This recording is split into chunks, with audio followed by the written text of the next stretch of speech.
Hello students, welcome to our YouTube channel geometryschool.in। एक बार फिर आप सबका स्वागत है मेरे साथ with the next 25 questions of mock test number 12। तो यहाँ हम डिस्कस कर रहे हैं आपके सैनिक एग्जामिनेशन के लिए 15 इंपॉर्टेंट मॉक टेस्ट हम यहाँ डिस्कस करेंगे। तो आज हम डिस्कस करने वाले हैं 12th मॉक टेस्ट, जिसमें ऑल द इम्पोर्टेंट क्वेश्चंस है फ्रॉम जनरल साइंस। तो डेली हम आपको यहाँ पर कराते हैं कुछ इंपॉर्टेंट क्वेश्चंस। तो आज हम यहाँ डिस्कस करेंगे जनरल साइंस के नेक्स्ट 25 क्वेश्चंस। तो बच्चों, अगर किसी भी तरह का इन्फॉर्मेशन आपको चाहिए about any of the course तो आप हमारी वेबसाइट को विजिट कर सकते हैं। एंड स्टूडेंट, अगर आप नेक्स्ट सेशन के लिए प्रिपेयर करना चाह रहे हैं for the next session, like आप एग्जाम देंगे इन 2024, तो आप हमारे ज्योमेट्री स्कूल में रहकर अपनी प्रिपरेशन कर सकते हैं for any of the exam. RIMC, RMS, all India Sainik school entrance exam batches start हो चुके हैं। तो जल्दी से अपने पेरेंट्स के साथ विजिट करें, हॉस्टल को एक बार विजिट करें और साथ ही अपने आप को एनरोल कराएं। एक छोटा सा एंट्रेंस टेस्ट आपको क्वालिफाई करना पड़ेगा। This is the best hostel for any kind of preparation for any of the competitive exam like RIMC, RMS, all India Sainik school entrance exam, Navodaya, विद्या ज्ञान। So one stop solution is here. So students, अगर आप preparation करना चाहते हैं online mode से और घर रहकर ही आप तैयारी करना चाहते हैं, तो आप हमारे ऑनलाइन कोर्सेज भी परचेज कर सकते हैं, जिसमें आपको मिलेगा रिकॉर्डेड लेक्चर्स। एवरी लेक्चर के बाद आपको यहाँ पर टॉपिक वाइज क्विज मिलेंगी, फिर आपको मेन क्विज मिलेंगी, हाई क्वालिटी मॉक टेस्ट मिलेंगे at the time of examination, and daily you will get the live classes with the expert faculty. इसके लिए आपको करना होगा वेबसाइट पर रजिस्ट्रेशन ID और अपने नंबर के साथ, और आप किसी भी तरह का हमारे यहाँ पर फ्री वीडियोस पहले एक बार देख सकते हैं, अपना डेमो बुक कर सकते हैं, उसी के बाद आप कोई भी कोर्स अवेल कर सकते हैं जिसके लिए भी आप प्रिपरेशन करना चाहते हैं। सो स्टूडेंट, हॉस्टल की बात करें तो आप यहाँ पर मंथली फीस भी सबमिट कर सकते हैं। आपको स्टार्टिंग में ही कोई कंप्लीट अमाउंट देने की नीड नहीं है। इसमें जो आपको यहाँ पर फैसिलिटी मिलेंगी वो मिलेंगी 8 to 5 PM आपकी क्लासेस होंगी डेली। हर टॉपिक कवर होने के बाद मिनी मॉक आपके कंडक्ट होते हैं। After the completion of any part of your syllabus महा मॉक कंडक्ट किए जाते हैं एवरी थर्सडे एंड संडे। साथ ही आपके लिए प्रॉपर प्ले ग्राउंड है for your health physical fitness के लिए, और प्रॉपर हाइजेनिक फूड आपको यहाँ प्रोवाइड किया जाता है। तो आप कोई भी इंफॉर्मेशन के लिए आने से पहले एक बार इन नंबर पर कॉल कर सकते हैं। तो चलिए स्टूडेंट, स्टार्ट करते हैं आज का सेशन। 25 क्वेश्चंस का आपको पर क्वेश्चन के लिए 2 मार्क्स यहाँ पर मिलेगा, क्योंकि आपका मेन सैनिक एग्जाम में भी जीके में आपके आएंगे 25 क्वेश्चंस, 13 या 12 क्वेश्चंस फ्रॉम स्टैटिक जीके और 12 या 13 questions from your general science. तो स्टूडेंट, स्टार्ट करते हैं आज का सेशन। आपको पता है क्या करना है, जल्दी से अपना पेन एंड पेपर निकाल लीजिए और कमेंट सेक्शन में वीडियो के लास्ट में आपको बताना है कि आज आपका स्कोर आउट ऑफ 50 कितना हुआ है। तो चलिए देखते हैं आज का फर्स्ट क्वेश्चन। प्रोसेस आपको पता है, क्वेश्चन मैं रीड करूंगी और उसके लिए मैं आपको यहाँ पर 10 सेकेंड प्रोवाइड करूंगी। तो चलिए देखते हैं। 3 constituents of petroleum are you know that. Petroleum जो हमें मिलता है वो क्रूड स्टेट में मिलता है, जिसको हम फिर रिफाइनरीज में उसमें से प्रोडक्ट्स या कंस्टिट्यूएंट्स निकालते हैं इन द रिफाइनिंग इंडस्ट्री। तो इनमें से कौन सा सेट है, कौन से 3 सेट हैं जो आपका पेट्रोलियम के बाय प्रोडक्ट है? Kerosene, petrol, natural gas, diesel, LPG, coal gas, vitamin, lubricating oil, paraffin wax, LPG, explosive paint, and your time start now.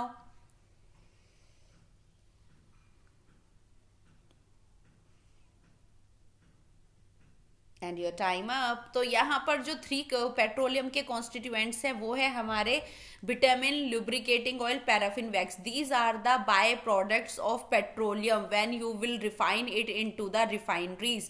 आप अगर यहाँ पर देखेंगे, नेचुरल गैसेस, पेट्रोलियम से हमें पेट्रोल मिलता है, डीजल मिलता है, but kerosene is separate, diesel, LPG। यहाँ पर कोल गैस आपको कोल से मिलेगा, LPG एक्सप्लोजिव, यहाँ पर नेचुरल गैस अलग है, पेंट्स आपको मिलते हैं पेट्रोल से बनाए जाते हैं, लेकिन एक्सप्लोजिव्स आपके फॉस्फोरस होते हैं। तो सी यहाँ पर आपका करेक्ट आंसर हुआ। These are the by product of your petroleum. तो सी ऑप्शन जिसने चूज किया उनको मिलते हैं 2 मार्क्स। तो चलिए आगे बढ़ते हैं नेक्स्ट क्वेश्चन पर। Select a group of bacterial disease from the following. आपको मैंने यहाँ पर बैक्टीरियल डिजीज का ग्रुप दिया है, उसमें से आपको चूज करना है कि इन 4 ऑप्शन में से कौन सी बीमारी है जो ड्यू टू बैक्टीरिया होता है। And your time start now.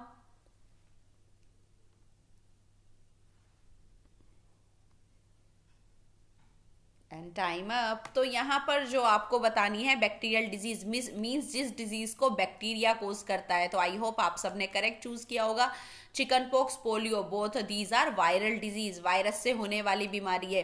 Tuberculosis, typhoid, yes tuberculosis होता है आपका माइकोबैक्टीरियम ट्यूबरक्लोसिस और टाइफाइड होता है आपका साल्मोनेला टाइफी। तो दोनों ही क्या है, बैक्टीरिया है। तो ये दोनों ही बीमारियां किससे होती है, बैक्टीरिया से होती है। ये हुआ हमारा करेक्ट आंसर। कफ और इन्फ्लुएंजा हमारा फ्लू और वायरस से होता है। डाइसेंट्री और मलेरिया, मलेरिया प्रोटोजोआ से होता है, हमने डिस्कस भी कर लिया है। प्लाज्मोडियम से होता है लास्ट वीडियोस में। तो यहाँ पर B is the correct answer. तो जिसने बी चूज किया है उनको मिलते हैं 2 मार्क्स। चलिए आगे बढ़ते हैं। Which of the following part of sun is easily visible only during total solar eclipse. जब पूर्ण सूर्य ग्रहण होता है तो जब आपका पूरा जो यहाँ पर सन है वो कवर हो जाता है मून से, क्योंकि अर्थ और क्या होता है, अर्थ और सन के बीच में यहाँ पर मून आ जाता है, जिसकी वजह से आपका सूर्य ग्रहण होता है। तो जो सरफेस या जो पार्ट आप सन का तब भी देख पाते हैं उसे क्या बोलते हैं, core, photosphere, sun spot, corona. आपका टाइम स्टार्ट होता है अब। हमें इसके अराउंड एक सिल्वर लाइनिंग नजर आती है, वो सिल्वर लाइनिंग इनमें से किस पार्ट की होती है। And your time up. And correct answer is corona. तो ये सिल्वर लाइनिंग जो अपीयर होती है at the last, this is known as corona. तो डी ऑप्शन इज करेक्ट। चलिए move on to the next question. For conversion of dense forest which get buried under the soil into fossil. जब आपके vegetations होते हैं fossil में convert हो जाते हैं। आपको पता है कोई भी हमारे लिविंग प्लांट जब होते हैं, जब वो लॉन्ग टाइम के लिए अर्थ के अंदर ब्यूरीड हो जाते हैं तो they will converted into the fossil fuel. Which kind of fossil fuel, like coal. जैसे आपका पेट्रोल कैसे बनता है, जो आपके सी लिविंग एनिमल्स होते हैं वो सब जब अंडर द सैंड यहाँ पर ब्यूरीड हो जाते हैं अंडर द रॉक्स, तो वो कन्वर्ट हो जाते हैं किसमें, पेट्रोलियम में। तो यहाँ पर जो आपका फॉसल फ्यूल बनता है तो उसके लिए क्या कंडीशन चाहिए, high pressure, low temperature, high pressure, high temperature, low pressure, high temperature, low pressure, low temperature. And your time start now. Fossil fuel का कन्वर्जन किसकी वजह से हो पाता है। And time up. तो ये होता है due to the high pressure and high temperature of the earth. और ये ही प्रोसेस जो होता है under the conversion of dense forest into the fossil fuel under the high pressure and high temperature, it is known as carbonisation. और मैंने आपको पहले भी बताया, क्वेश्चन इंपोर्टेंट है, कि जो फॉसिल फ्यूल बनते हैं, फॉसिल फ्यूल तो आपको पता है जब ये डेड रिमेन्स होते हैं, बेसिकली फॉसिल फ्यूल्स होते क्या है, the dead remains of plants और एनिमल्स। तो ये जब मिलियन ऑफ ईयर और थाउजेंड ऑफ ईयर्स के लिए अंडर द अर्थ ब्यूरीड हो जाते हैं तो ये कन्वर्ट हो जाते हैं इनटू द फॉसिल फ्यूल और वी कॉल देम जीवाश्म में ये कन्वर्ट हो जाते हैं। तो इनके लिए क्या कंडीशन चाहिए, हाई प्रेशर, हाई टेम्परेचर, और ये प्रोसेस कहलाता है कार्बनाइजेशन। तो B is the correct answer. चलिए आगे बढ़ते हैं। Earth season are caused by which of the following. You know that earth पे क्या होता है, सीजन्स बदलते रहते हैं। तो इसका रीजन क्या है। आपका टाइम शुरू होता है अब। The belt of the earth rotation relative to the elliptic as earth revolve around the sun.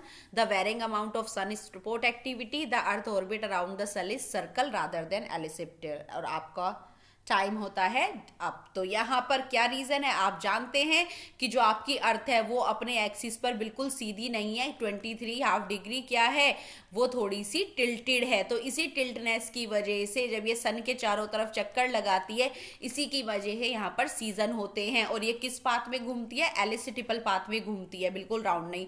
तो यहाँ पर जो रोटेशन हो रहा है अर्थ का due to its elliptical around the orbit, यही इसका रीजन है कि सन की तरफ को इसका टिल्टेड होना। इसकी वजह से जब ये एलिप्टिकल पाथ पर घूमती है तो इसकी वजह से क्या होते हैं, सीजन अकर होते हैं जब ये पृथ्वी सूरज के चारों तरफ घूमती है। तो A is the correct answer. जिसने ए ऑप्शन चूज किया है उनको मिलता है 2 मार्क्स। तो चलिए आगे बढ़ते हैं। Pyorrhoea is a disease of. Pyorrhoea जो हो जाता है वो किस में होता है, नोज में, गम्स में, हार्ट में, लंग्स में। And your time start now. You have 5 second to do this answer. बहुत सिंपल क्वेश्चन है। And your time up. तो पायरिया हमारा किस में लगता है, दांतों में। और दांतों में भी कहाँ, मसूड़ों में पायरिया लग जाता है, जिसकी वजह से बिल्कुल ब्लू ब्लू हो जाते हैं, गम्स ब्लीडिंग रहने लगती है। तो ये कहाँ देखने को मिलती है पायरिया बीमारी, ये होती है हमारे गम्स में। तो B is the correct answer. B option चुनने वाले को मिलते हैं 2 मार्क्स। चलिए आगे बढ़ते हैं।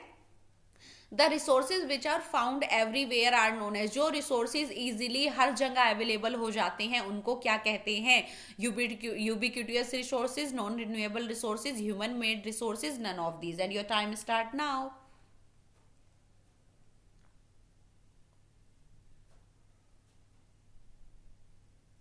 And time up. तो यहाँ पर जो इजिली एवरीवेयर मिलती हैं जो चीजें वो कहलाती हैं यूबिक्विटस इन नेचर, तो A is the correct answer. Non renewable तो आपको पता है जिन्हें जल्दी से रिन्यू नहीं किया जा सकता, जैसे कि आपके फॉसल फ्यूल। और ह्यूमन मेड रिसोर्सेज आपके कार, बसेस, ये सब कौन से रिसोर्सेज है जो ह्यूमन ने बनाए हैं। तो जो यूबिक्विटस होते हैं वो एवरीवेयर मिलते हैं, तो A is the correct answer. 2 marks मिलते हैं ए चूज करने वाले को। Move on to the next question. The instrument that measure and record the relative humidity of air. अगर हेयर की ह्यूमिडिटी, हमें उसका मॉइस्चर कंटेंट मेजर करना है, तो कौन सा इंस्ट्रूमेंट हम यूज करेंगे? Hydrometer, hygrometer, lactometer, barometer. And your time start now.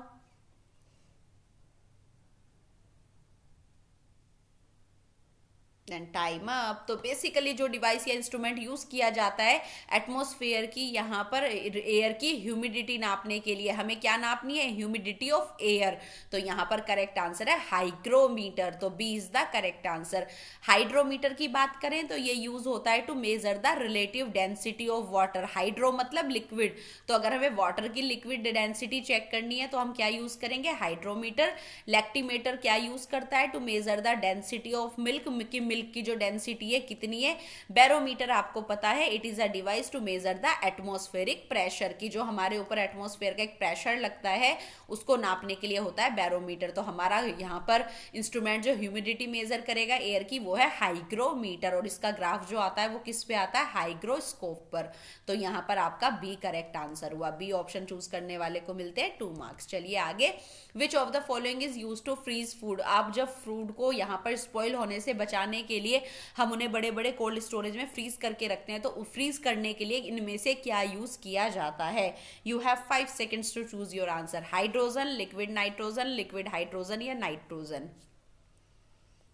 And your time up. तो यहाँ पर जो गैस हम यहाँ यूज करते हैं लिक्विड फॉर्म में वो है आपके लिक्विड नाइट्रोजन। आपका जो फूड स्टोर किया जाता है फ्रीजिंग पॉइंट पर वो हम यूज करते हैं by filling it in with liquid nitrogen, तो B is the correct answer. जिसने बी ऑप्शन चूज किया उनको मिलते हैं 2 मार्क्स। ये आपका कुकिंग एंड प्रिजर्विंग टेक्निक में पूछ लिया जाता है क्वेश्चन। चलिए आगे बढ़ते हैं। Iodine is use to detect the presence of starch. अगर आपको पोटैटो में या शुगर केन में, हम किसी में भी इन्हें कट करके क्या करते हैं? आयोडीन टेस्ट करते हैं। यहाँ पर आयोडीन टेस्ट किसके लिए होता है? बेसिकली स्टार्च की। यहाँ पर जो आपकी लीव्स है या जो आपको पोटैटो, उसमें स्टार्च, कार्बोहाइड्रेट या फूड स्टोर है भी या नहीं है।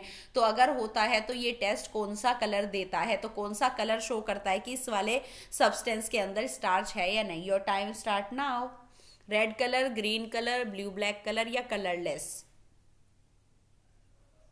And time up. तो यहाँ पर जो आपका कलर आता है लीफ पर या कोई भी पोटैटो पर, लीफ पर आप जब ये आयोडीन टेस्ट करते हैं तो ये किस कलर की हो जाती है? वहां से ब्लूइश ब्लैकिश कलर यहाँ पर आता है, तो C is the correct answer. और ये आपका न्यूट्रिशन इन प्लांट्स और एनिमल्स का जो आपका चैप्टर है, फंक्शन ऑफ प्लांट पार्ट और एनिमल, उसका ये अच्छा क्वेश्चन है। आ जाता है कभी कभी कि आयोडीन टेस्ट स्टार्च के लिए कौन सा कलर देता है, तो ब्लू ब्लैक कलर प्रोवाइड करता है, तो C is the correct answer. जिसने चूज किया है सी उन्हें मिलते हैं 2 मार्क्स। आगे बढ़ते हैं। पेट्रोलियम का क्या मतलब होता है? जो वर्ड यहाँ पर दिया गया है पेट्रोलियम, उसका क्या मतलब है? Land oil, rock oil, black oil, shale oil. और आपका टाइम स्टार्ट होता है अब। You have 5 second to choose your answer. And time up. तो बेसिकली जो पेट्रोलियम है वो किस वर्ड से बना है?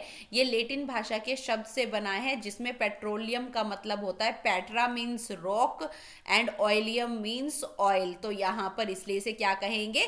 Rock oil. और वैसे पेट्रोलियम को कॉमन नेम में भी क्या कहा जाता है? ब्लैक गोल्ड, क्योंकि ये क्या है? बहुत ज्यादा एक्सपेंसिव है। तो यहाँ पर करेक्ट आंसर हुआ बी, ब्लैक ऑयल हम इसको कहते हैं, रॉक ऑयल हम इसको कहते हैं, ब्लैक गोल्ड कहा जाता है। और ऑयल कौन सा है? रॉक ऑयल, क्योंकि पेट्रा का मतलब रॉक होता है। तो B is the correct answer. जिसने बी ऑप्शन चूज किया उनको मिलते हैं 2 मार्क्स। चलिए आगे। The leading producer of coal. Coal सबसे ज्यादा किस कंट्री में प्रोड्यूस होता है? You have 5 second to choose your answer. China, Australia, Mexico, UAE. And time up. तो यहाँ पर करेक्ट आंसर है the leading producer of coal is China. सबसे ज्यादा जो कोल प्रोड्यूस होता है वो कहाँ होता है? चाइना में। तो A is the correct answer. चलिए आगे बढ़ते हैं। A dash is the female reproductive organ of a flower. जो आपका फ्लावर होता है उसका जो फीमेल रिप्रोडक्टिव ऑर्गन है, दिस वन, इसका क्या नाम है? यहाँ पर होते हैं आपके मेल रिप्रोडक्टिव ऑर्गन इस तरीके से, और ये आपकी होती है फीमेल रिप्रोडक्टिव ऑर्गन। तो बेसिकली जो आपका फीमेल रिप्रोडक्टिव ऑर्गन है उसको क्या कहा जाता है? स्टेमन, pistil, somatic, vegetative. And your time start now.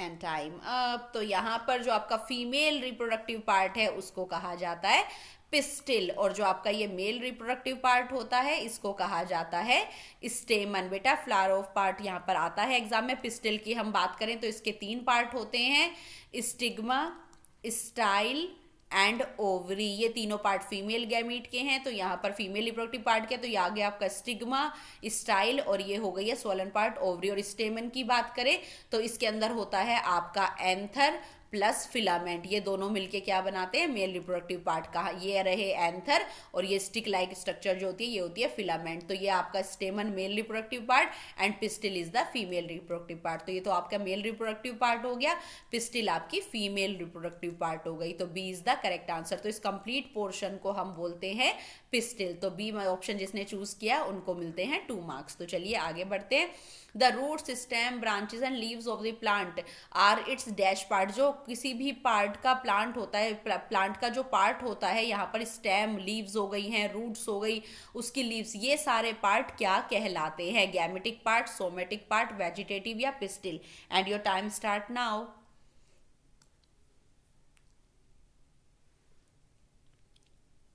And time up. तो यहाँ पर जो आपके ये पार्ट्स होते हैं, स्टेम, रूट, आपको पता है कि इनसे भी हमारे नए प्लांट अराइज हो जाते हैं।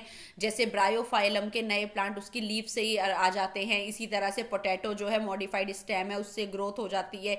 शुगर केन आपका स्टेम है, ये भी ग्रो हो जाता है इनटू। तो जो रिप्रोडक्शन इस तरह से होता है उसे वेजिटेटिव रिप्रोडक्शन कहते हैं। क्यों? क्योंकि यहाँ पर फ्लावर की नीड नहीं होती है। तो जहाँ इन वाले पार्ट्स को, जिस फ्लावर इनमें आपको नहीं दिख रहा है, तो ये होते हैं वेजिटेटिव पार्ट। तो root, stem, plant, leaves, branches, leaves, ये सब क्या है? ये प्लांट के वेजिटेटिव पार्ट है। इसलिए इनसे होने वाला रिप्रोडक्शन, इनसे नया ऑर्गेनिज्म बनना भी क्या कहलाता है? Vegetative propagation. अगर प्लांट का इनमें से कोई भी पार्ट नए प्लांट को राइज कर देता है तो ये कहलाता है वेजिटेटिव प्रोपगेशन, क्योंकि ये पार्ट कहलाते हैं वेजिटेटिव। तो C is the correct answer. Next question, BCG vaccine is given against which disease? कौन सी डिजीज में बीसीजी, बैसिले कैलेमिटी ग्यूनिन का वैक्सीन लगाया जाता है? तो आपका समय शुरू होता है अब।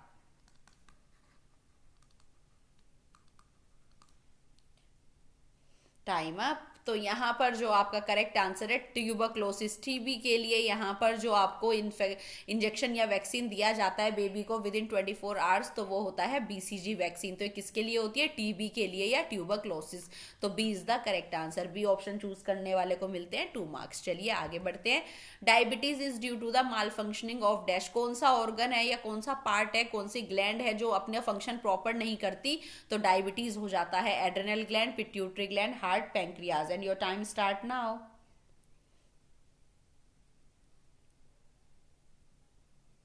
And time up. तो यहाँ पर आपका पेंक्रियाज, क्योंकि हमने बताया था पेंक्रियाज आपकी ग्लैंड है कौन सी? Exocrine as well as endocrine gland, क्योंकि ये पेंक्रियाटिक यहाँ पर पेंक्रियाटिक जूसेस भी सिक्रीट करती है और ये क्या एक हार्मोन भी सिक्रीट करती है, इसलिए ये एंडोक्राइन ग्लैंड भी है। और इंसुलिन वो हार्मोन है जो क्या करता है? ग्लूकोज का मेटाबॉलिज्म करता है, जिसकी वजह से इंसान को डायबिटीज नहीं होता है।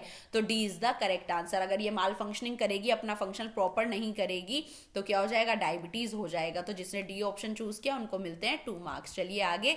An insect catching plant is, जो इंसेक्ट अपने अंदर जो यहाँ पर प्लांट अपने अंदर इंसेक्ट को कैच कर लेता है, पकड़ लेता है, उस वाले प्लांट इनमें से कौन सा एग्जांपल है? Nepenthes, smilax, Australian acacia, nerium. Your time start now.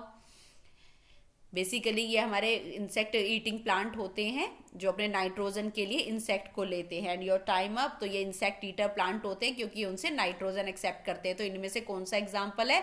नेफेंथीज is the correct example of insect eating plant और इंसेक्ट ईटर प्लांट। जैसे कि आपका पिचर प्लांट भी होता है, वीनस फ्लाई ट्रैप होता है, ये 2 नाम भी आपने सुने होंगे। तो पिचर प्लांट घड़े लाइक स्ट्रक्चर का होता है, उसमें बंद कर लेता है, वीनस फ्लाई ट्रैप। तो ये भी क्या है? आपके इंसेक्ट ईटिंग प्लांट। और nepenthes is also the example of insect catching plant. तो ये 3 एग्जाम्पल्स आपको देखने को मिलते हैं बुक्स में। तो A is the correct answer. जिसने ए चूज किया उनको मिलते हैं 2 marks. What substance act like fuel in driving the body? हमारी बॉडी को रनअप चलाने के लिए या वर्क करने के लिए एक फ्यूल की तरह इनमें से कौन सा काम करता है? कौन सा न्यूट्रिएंट है जो एज अ फ्यूल हम लेते हैं एनर्जी के लिए? Mineral, vitamin, carbohydrate, water. And your time start now. And time up. तो यहाँ पर जो आपके कार्बोहाइड्रेट्स होते हैं, बेसिकली आप कुछ भी खाते हैं, ग्लूकोज, फ्रुक्टोज, स्टार्च, तो सब किस में कन्वर्ट होते हैं? ग्लूकोज में, क्योंकि ग्लूकोज से क्या बनती है? एटीपी। और एटीपी क्या है? एटीपी आपका एनर्जी मॉलिक्यूल है जिसका नाम है एडिनोसिन ट्राइफॉस्फेट। ये वही एनर्जी मॉलिक्यूल है जो हमें क्या करता है? किसी भी काम को करने के लिए एनर्जी प्रोवाइड करता है। तो ग्लूकोज से हमें क्या मिलती है? एटीपी। और ये रिएक्शन होती है हमारी सेल के माइटोकॉन्ड्रिया पार्ट में, हमारी सेल का पावर हाउस होता है, उसी में रिएक्शन होती है। तो कार्बोहाइड्रेट आपको क्यों लेते हैं आप? एनर्जी के लिए, जिससे आपको काम करने के लिए एनर्जी मिले। तो C is the correct answer. जिसने सी ऑप्शन चुना है उनको मिलते हैं 2 marks. Which of the following is not a green house gas? इनमें से कौन सी ग्रीन हाउस गैस नहीं है जो क्या कॉज करती है? Global warming. ग्लोबल वार्मिंग आप पता है कि ड्यू टू इन दीज गैसेस की वजह से हमारा एटमॉस्फेयर बहुत ज्यादा गर्म हो जाता है। ये हमारे हीट क्या करती हैं? सनलाइट को वापस नहीं जाने देती, उन्हें एटमॉस्फेयर में ट्रैप कर लेती है। तो इनमें से कौन सी गैस है जो ग्रीन हाउस गैस नहीं कहलाती? And you have 5 second to choose your answer and your time up. तो यहाँ पर जो आपकी sulphur dioxide, carbon dioxide, nitrogen, methane, CH4, SO2, CO2, all these are your green house gas, not the nitrogen. Nitrogen हमारी green house gas नहीं है, हमारे atmosphere में 78% है और ये किसी भी तरह की हार्मफुल गैस नहीं है। तो C is the correct answer. जिसने सी चूज किया उनको मिलते हैं 2 मार्क्स। चलिए आगे बढ़ते हैं। रेड ब्लड सेल्स या रेड ब्लड कॉर्पुसल्स आर फॉर्म्ड। हमारी बॉडी में जो आरबीसीज होती हैं, आपको पता है ये कहाँ होती हैं? These are our blood cells. ये हमारे ब्लड सेल की एक टाइप होती है, क्योंकि ब्लड सेल में हमारी आरबीसी होती है, डब्ल्यूबीसी होती है, प्लेटलेट होती हैं।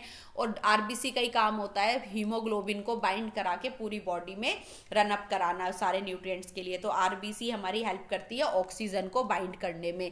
तो यहाँ पर जो आरबीसीज है और इनका लाइफ स्पैन भी मैंने आपको बताया था 128 डेज तक ये सर्वाइव करती है, फिर नई बन जाती है। तो ये कहाँ बनती हैं? हार्ट में, किडनी में, बोन मैरो में, स्टमक में। You have 5 second to choose your answer and your time up. तो बेसिकली जो आपकी कुछ बोन्स होती है उनमें कुछ होलो स्पेस होता है जिसको कहते हैं बोन मैरो। तो ये कहाँ बनती है? Bone marrow. और जो एक बच्चा होता है जब तक उसकी पूरी तरह से हड्डियां डेवलप नहीं होती, तो एक फेटल जो बच्चा होता है, फीटस, उसके लीवर में बनती है। तो बच्चे की फेटल, मतलब हम ये कहते हैं फीटल की जो बोन मैरो है वो कहाँ, फीटल की जो आरबीसीज है वो कहाँ बनती है? तो वो बनती है लीवर में, not in the bone marrow. तो हमारी जो बनती है वो बनती है बोन मैरो में। Bone marrow is the part of bone, खोखला पार्ट होता है बोन्स का। तो C is the correct answer. जिसने सी चूज किया उनको मिलते हैं 2 marks. The hardest part in the tooth. हमारे टूथ का जो सबसे हार्डेस्ट पार्ट होता है वो कौन सा होता है? पल्प, इनेमल, जो, none of these. Your time start now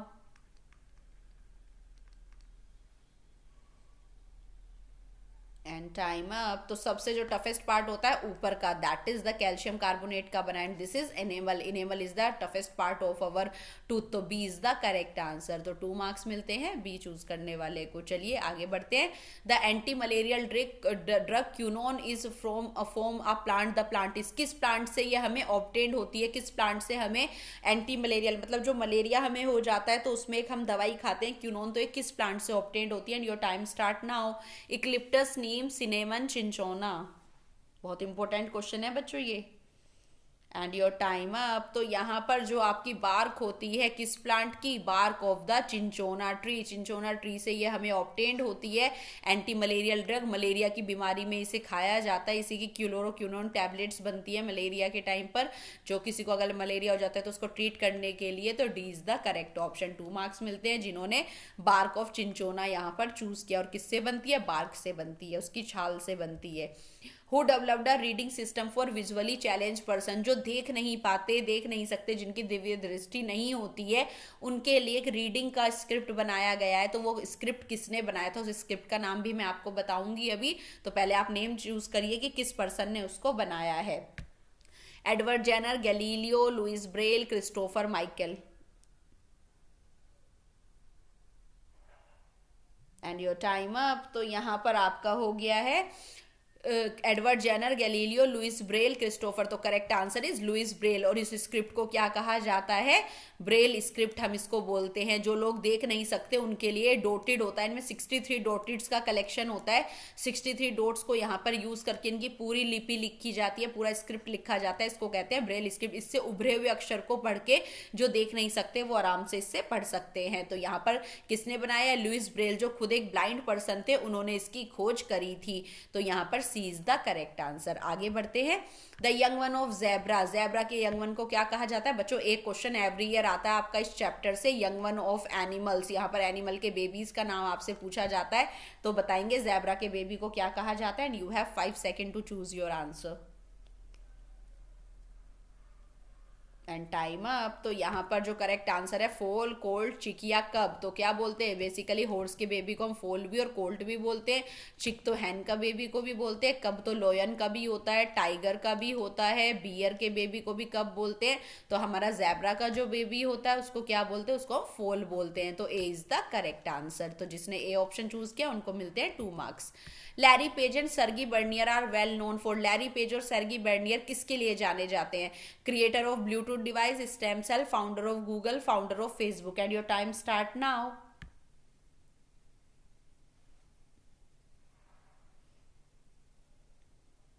and 10 seconds over. I hope आपने चूज कर लिया होगा। तो देखते हैं correct answer. Larry Page is the founder of Google.